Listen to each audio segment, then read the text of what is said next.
London, 842 AD. A fleet of Viking longships rounds the bend of the Thames.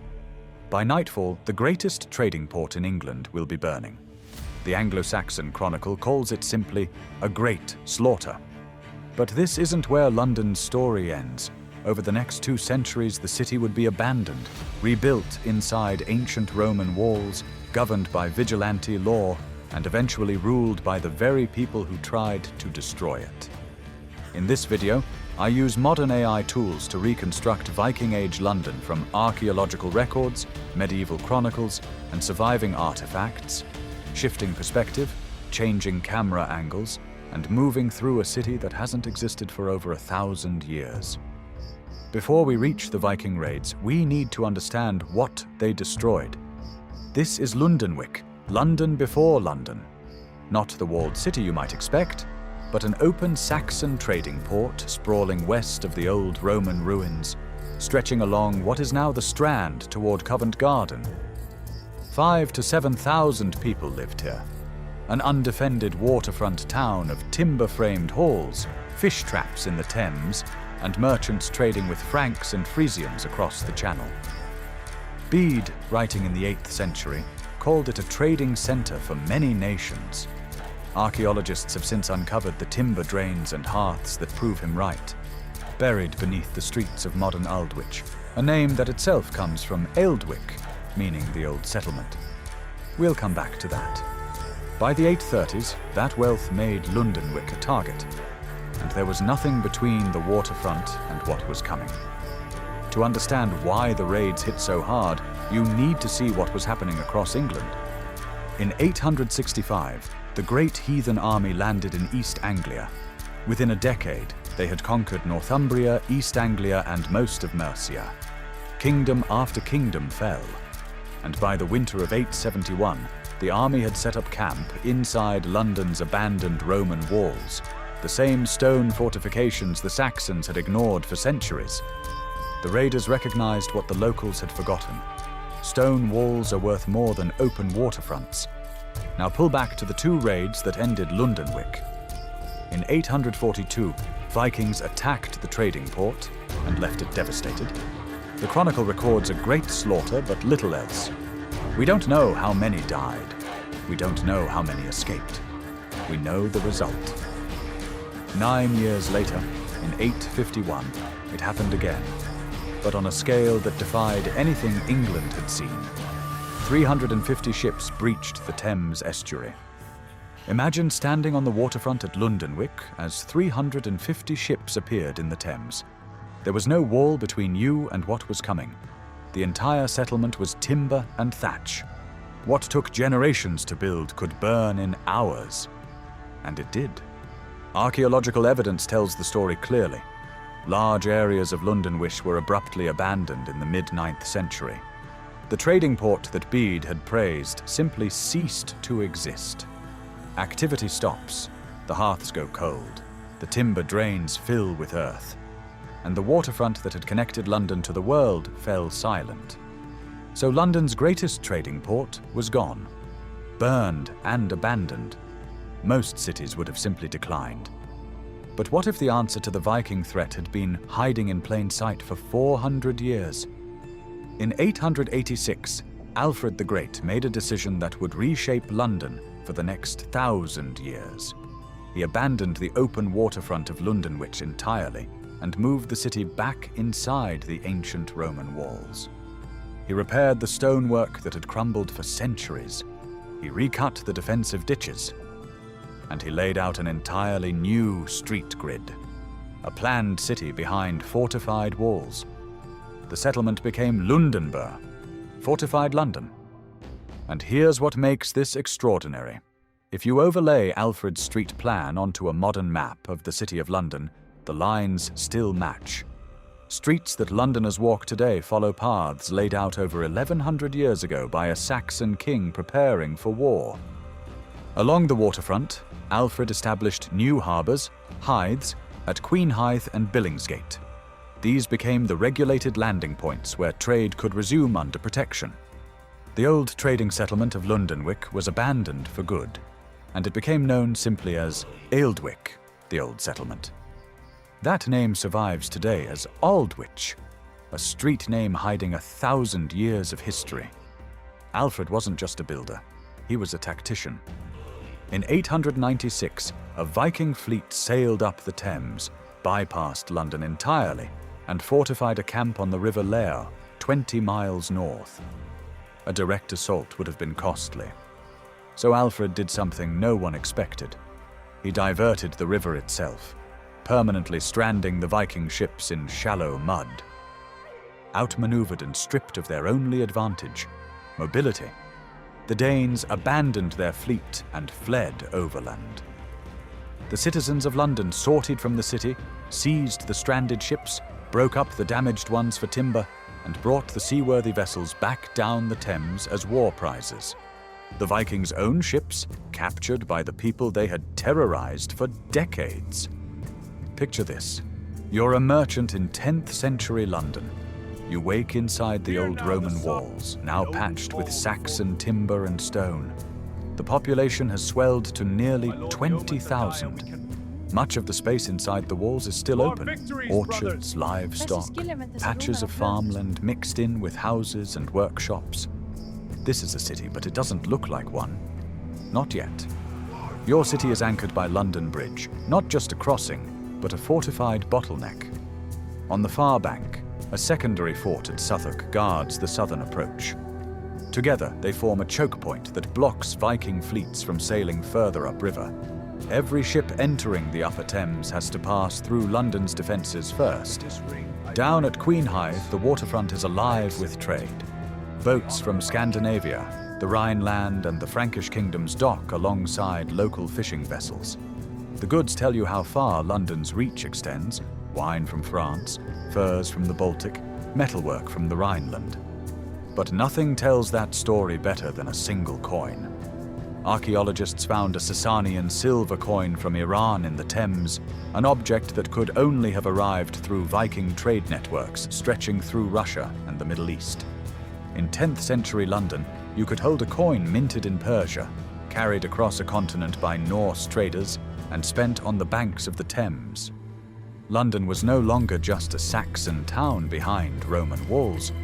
It was becoming a node in a network that stretched from the Atlantic to Central Asia. And the Vikings, the same people who had burned Lundenwic, were the ones who built those trade routes. With 20,000 people crammed inside Roman walls and no police force, London invented its own solution. They called it the Peace Guild. During King Athelstan's reign, the citizens of London established a mutual protection society unlike anything else in England. 1,200 members, organized into units of tens and hundreds. Bishops and craftsmen, merchants and widows, all bound by the same rules. Widows had their membership fees waived. Everyone else paid in. If a crime was committed, the guild raised a hue and cry. Every member within earshot was obligated to join the pursuit. Armed posses formed within minutes, chasing suspects through the narrow streets of Lundenwic. If a thief fled and was killed in the chase, the person who brought him down received a 12-pence bounty. Rough justice for a rough city. And when guilt was unclear, there was the ordeal. The accused would carry a rod of glowing iron in their bare hands. The wound was bound and inspected 3 days later. If it was healing cleanly, God had declared you innocent. If it had festered, you were guilty. No appeal, no second opinion, just the judgment of fire and time. But here's what survived. The guild's units of hundreds almost certainly evolved into the 25 wards that still govern the city of London today. And their judicial meetings, held in private homes, became the Court of Husting, from the Older Norse husting, meaning house assembly. Even London's courts spoke Norse. Under Alfred's grandson Athelstan, London became something none of the original raiders could have imagined. A court where Norse poets performed for an English king.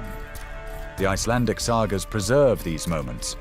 Gunnlaug Serpent Tongue, a young Icelandic poet, travelled to London to recite praise poetry before King Ethelred's court.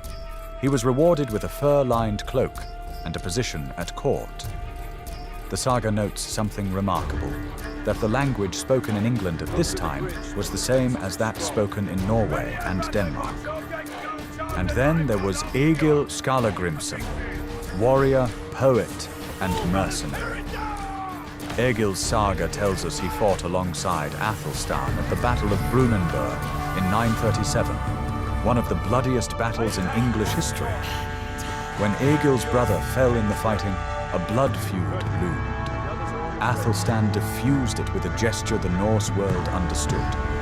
He took a massive gold arm ring from his own arm and passed it across the Mead Hall, sword point to sword point. In the Norse cultural memory, London wasn't a hostile foreign capital. It was a sister city, bound to Scandinavia by trade, by language, and by the shared, brutal culture of the warrior elite. The peace couldn't last. In 994, the Danish king Sweyn Forkbeard launched a massive siege against London. The city held. The repaired Roman walls and the fortified bridge proved nearly impenetrable. The Anglo-Saxon Chronicle records that the citizens inflicted heavy casualties on the Danes. London stood when other cities fell. But Sweyn came back. In 1013, he returned with an even larger army. And this time, England broke. One by one, the kingdoms submitted. London held out until it was the last city standing, then finally surrendered. King Ethelred fled to Normandy. Then Sweyn died, just 5 weeks after claiming the English crown. In the chaos that followed, Ethelred returned from exile with a Norse ally, Olaf Haraldsson, a Norwegian prince. The Danes had fortified London Bridge and were using it to block any approach from the river.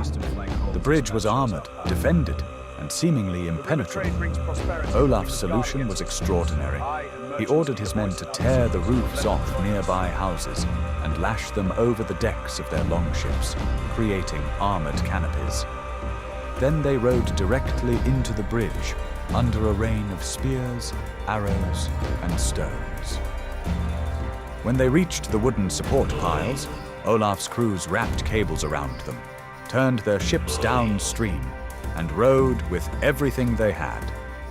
The bridge gave way.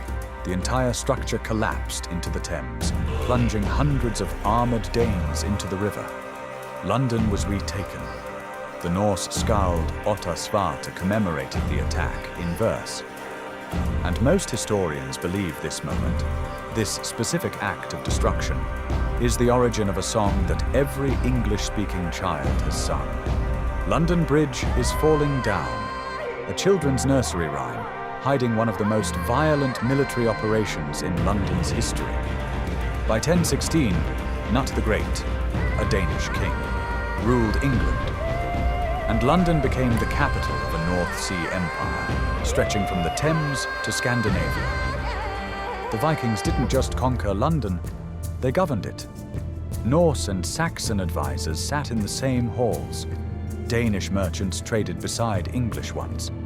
The city that had burned in 842 was now the seat of a Scandinavian empire. And the most remarkable proof of that transformation is a single stone. In St. Paul's churchyard, the most sacred ground in London, archaeologists found a gravestone. It was carved in the Ringerike style, a Scandinavian art tradition. A great beast fighting a serpent, with traces of its original paint still visible. And along the edge, in Old Norse runes, an inscription. Ginna and Toki had this stone laid. A Norse gravestone, carved in a Scandinavian art style, with a runic inscription, standing in the churchyard of London's most important church.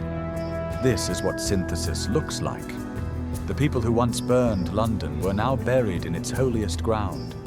London didn't just survive the Vikings, it absorbed them. The city's street grid, its wards, even the name of its courts, all trace back to this century of violence and reinvention. The raiders became rulers, the enemies became neighbors, and a trading port that burned in 842 emerged 2 centuries later as the most important city in England. Lundenwic, the Saxon trading port, stood where Aldwych is now. No visible trace remains, but beneath the pavement, archaeologists have found their timber drains and hearths. Alfred's walls still stand in fragments near Tower Hill, Roman stone patched with Saxon repair, visible to anyone who walks past. The waterfront hides Alfred built became Queen Hythe and Billingsgate, names that lasted 1,000 years. London Bridge has been rebuilt many times, but its position hasn't changed since the Vikings tried to pull it down. And in the London Museum, behind glass, a Norse gravestone still carries a message carved 1,000 years ago. Ginna and Toki had this stone laid, two names from a world that built the city we know today. Thanks for watching. If there's another city or moment in history you'd like to see reconstructed, let me know in the comments. Until next time.